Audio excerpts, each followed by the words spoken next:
So with no formal plan to wrap up U.S. involvement in Afghanistan, let's talk about it with Ryan Crocker, our former ambassador to that country, joins us live to discuss the options, whatever they may be. Ambassador, great to have you with us. Thank you for having me, Shannon. Okay, I want to point out something that Congressman Eliot Engel, who chairs the House Foreign Affairs Committee, said after a behind-the-scenes briefing, closed doors, this week. He said after the briefing, it was crystal clear that the war would end only with a diplomatic settlement, not a military campaign, and said that negotiations with the Taliban seem abhorrent, but they're necessary.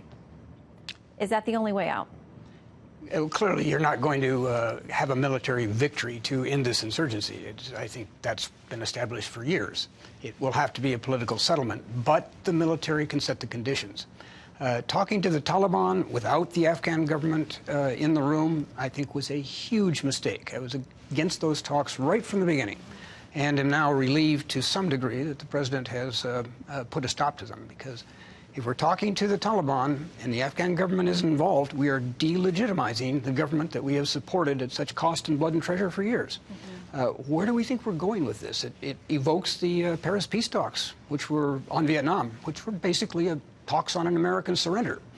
So you're going nowhere good if you're only talking to those who seek power and not those who, with our help, already have it.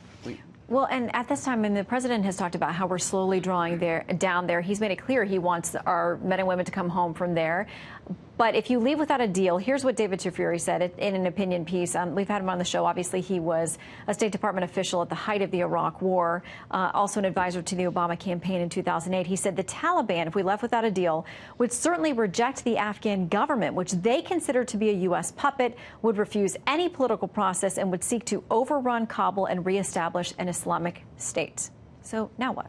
Well, that is exactly right. Again, we should never have entered into those negotiations. President's put a stop to it. That's good. We'll need to return to some kind of political process, but it will have to be on a very different basis. It will have to have the Afghan government up front.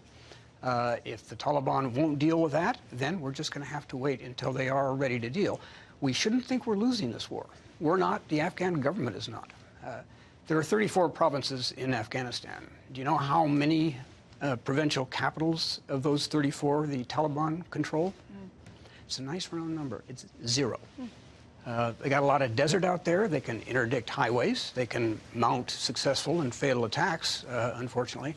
But they are not controlling territory to any significant degree at all. So we got to understand, when I left Kabul 2012, 7 years ago, we had about 100,000 troops. Now we've got about 14,000, and the material balance on the ground has not gotten any worse. So we are not in a bad place.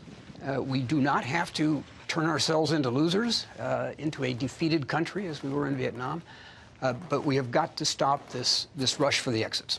Okay, well, there's been some concern, too, a piece in the Financial Times talking about ISIS gaining traction in Afghanistan. So when you look to that region, you look at ISIS, you look at the Taliban, al-Qaeda, all of the offshoots from those groups, too. What is the greater danger? Is it possible to assess there in Afghanistan? Well, you've gone through quite an inventory of characters. They're all there. They're all bad. That is why I think we've got a core national security interest here. We need to be on the ground. The president got it right 2 years ago. He doesn't need to now get it wrong. When he laid out his Afghan policy at that time, he said, we're going to be governed by conditions and not by calendars. Just remember that. Afghanistan gave us the worst disaster we've seen on American soil in our entire history.